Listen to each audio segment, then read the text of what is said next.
What's up, guys? Today I'm going to be talking about a few strategies that you can start implementing right now to take control of your finances and start down the path towards financial independence.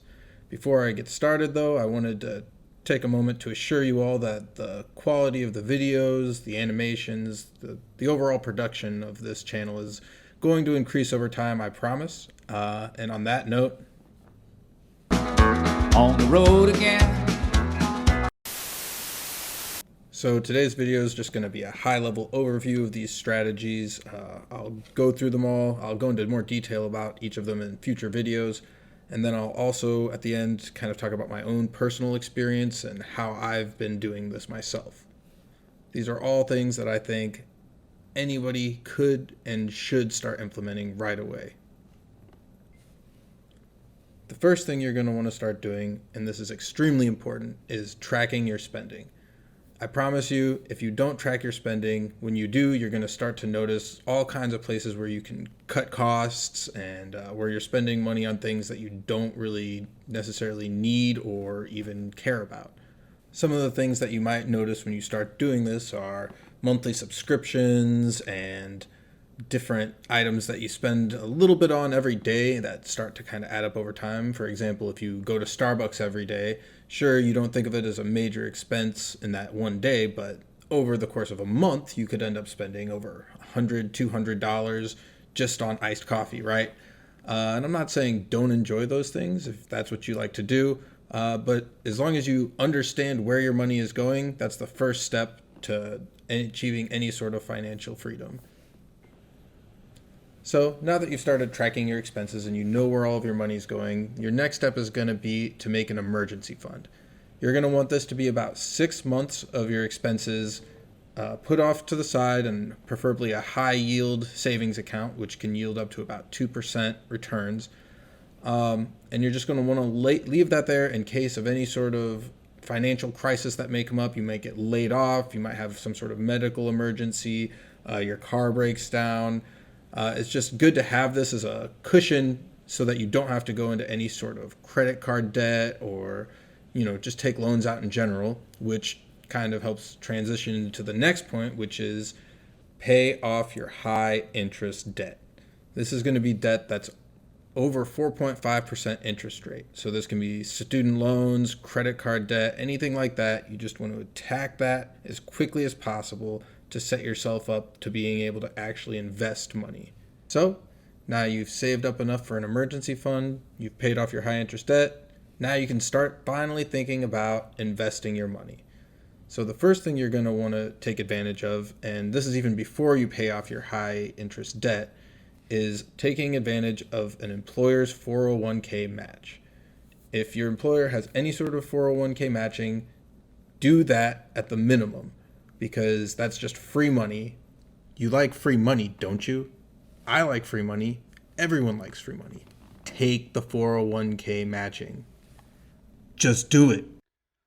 Do it! So my personal goal is to retire early, don't forget. And anything in a retirement fund, you can't touch until after the age of 60 without paying an extra 10% penalty on top of taxes, which you don't want to do. It defeats the whole purpose of investing in a retirement fund. So what I like to do after I get my 401k match and I've maxed out my Roth IRA is put the rest of my disposable income into stocks. Deciding what stocks to invest in is a whole process itself, right? But for somebody just starting off, what I would suggest is to invest into an S&P 500, which tracks 500 of the top companies in a certain area and historically has an average of over 8% return. Now, to give some perspective on what that means, let's say you invest $1,000 today and you let it grow at an annual return of about 7%, which is the average if you account for inflation. So you invest $1,000 today, then 10 years from now, you'll have $2,000. And then 10 years from then, you'll have $4,000. And this is the beauty of compounding interest. And it really means that the earlier you invest, even just by a few years, can make a huge difference by the time you want to retire. Do it! And this leads me to the next point, which is you want to invest as early as possible and you want to invest as consistently as possible. You want to, now that you know what your finances are, you want to take whatever you can and consistently contribute every month a certain amount. Whatever that amount is, whatever you can do, make sure you do that every month. You can even set up an automatic deposit into whatever format that you're using, and I would definitely take advantage of something like that. Now, the platform that I use is Robinhood, and the reason I chose it is because there is 0 transaction fees. So a lot of places will charge you a few bucks every time you want to buy or sell shares, but Robinhood doesn't charge anything like that, so it's perfect for beginners, and I would definitely recommend it. And the last piece of advice that I have is to avoid lifestyle inflation.